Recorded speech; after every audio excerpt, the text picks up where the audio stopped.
O Lord, may the words of my mouth and the meditations of each and every one of our hearts be acceptable in your sight.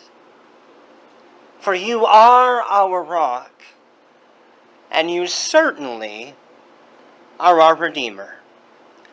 And all God's people said, Amen. After each performance at the Chautauqua Institution, audience members are invited into a talkback session on the front porch of the Bratton Theater. And during the talkback sessions, the cast and creative directors listen to the audience's responses and impressions of the play that they had just finished watching. What words come to mind? Were the characters believable? What themes emerged from the show? These talkback sessions last about an hour, and they conclude with the cast and creative directors offering the vision that they had in mind for the performance. Now, I know that there are a handful of folks in our congregation who already participate in talkback sessions after the Sunday sermon.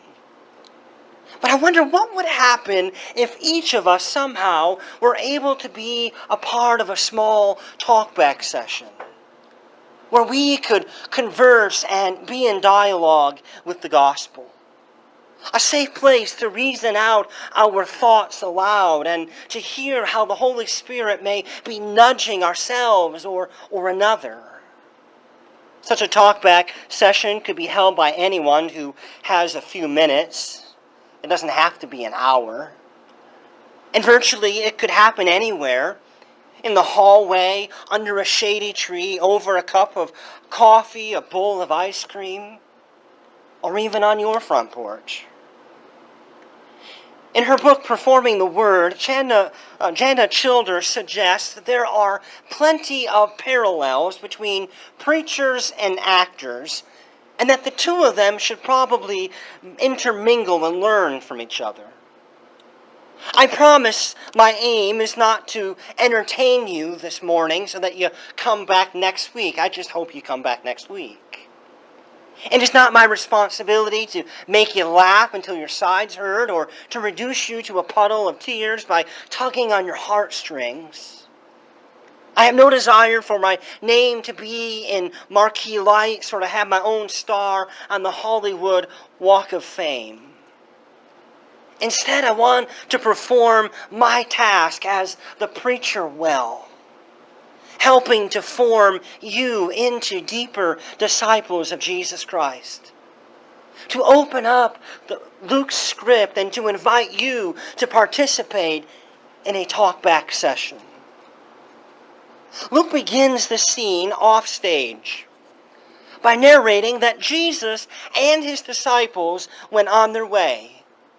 And then with minimal stage directions, we are told Jesus came to a village where a woman named Martha lived. She welcomed him into her home. And in the Gospel of Luke, the word welcome goes far beyond simply offering one hospitality. But it is connected to receiving and hearing and understanding the Word of God.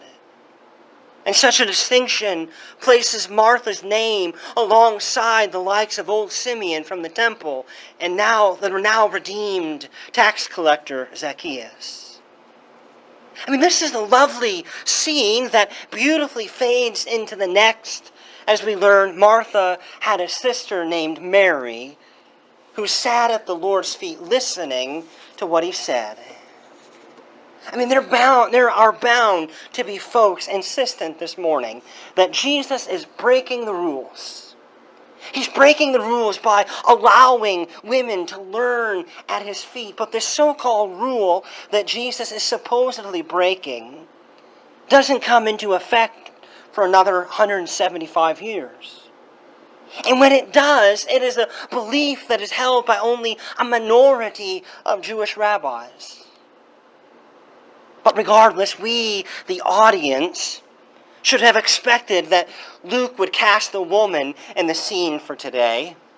I mean, after all, Luke has a pattern in his gospel.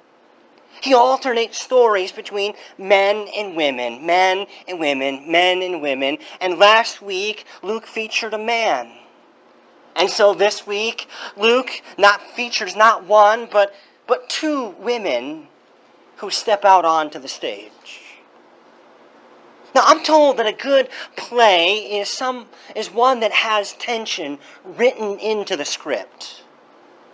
The tension and its need to be resolved is what draws us into the scene. It helps us to identify with one character over and against another. And in this picture-perfect world within Martha's home, it suddenly is shattered by the complaint department. I mean, we all know that our eyes tend to track movement.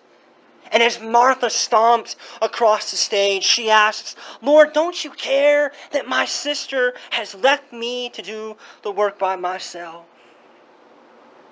I mean, who among us has not accused a sibling or a spouse of not pulling their weight? I'm not asking for a show of hands.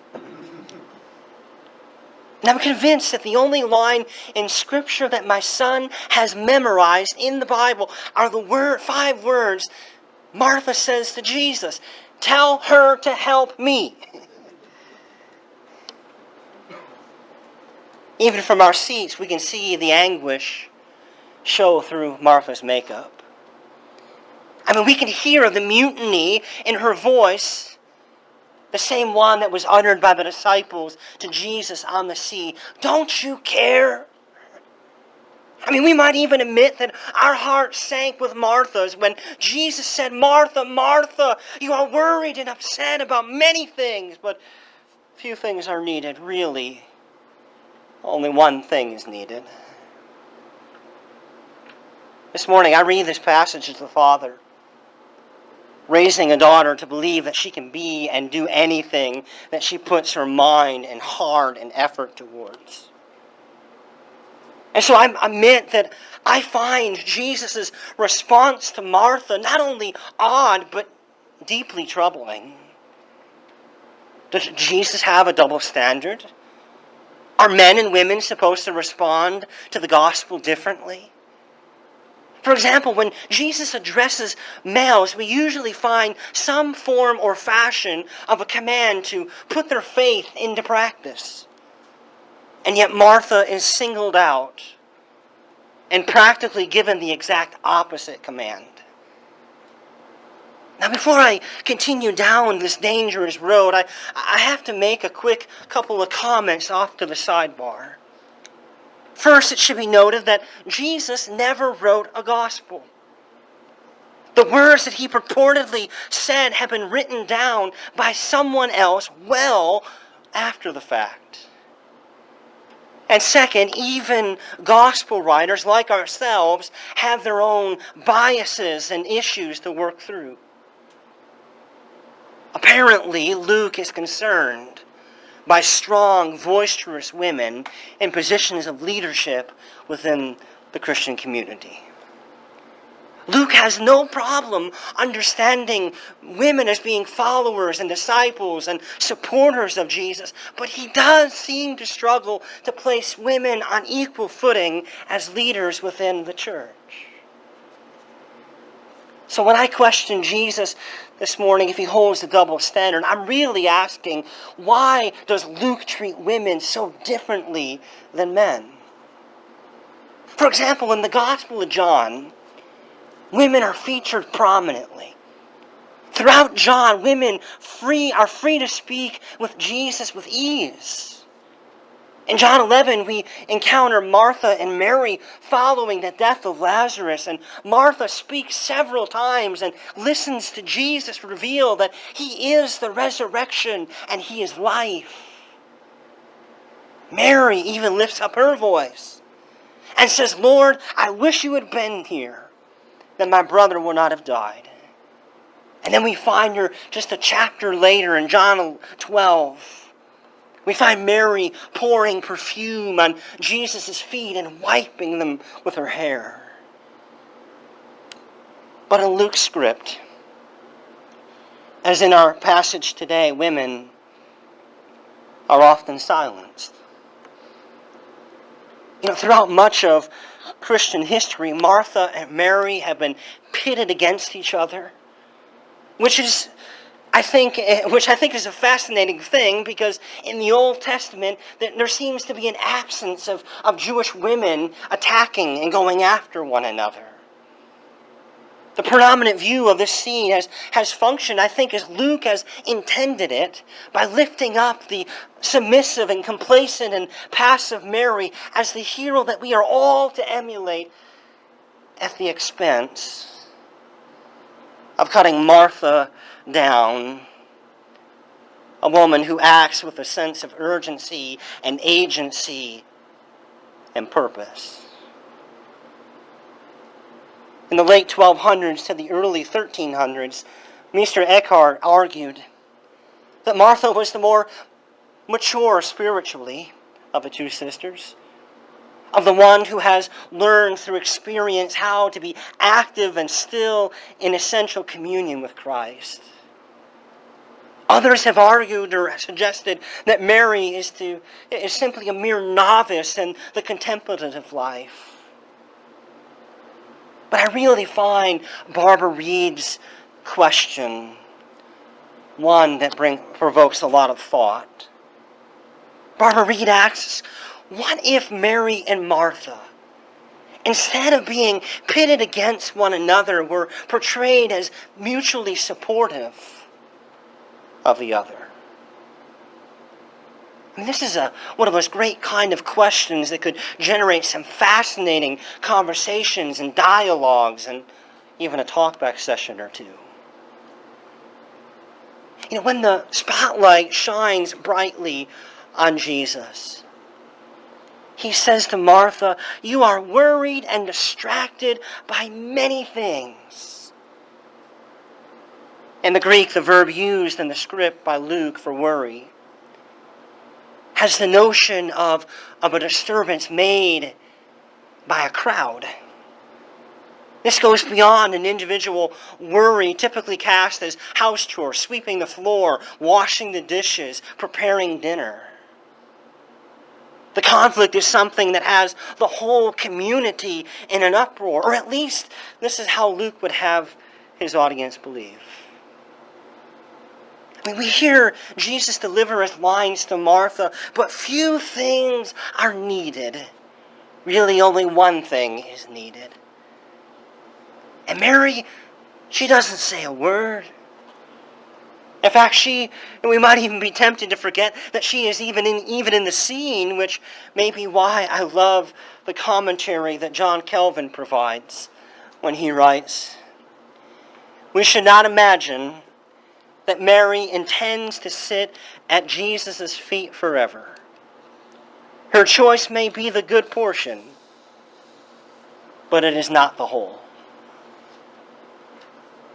As disciples of Jesus Christ, we ought to balance the listening spirit of Mary with Martha's drive.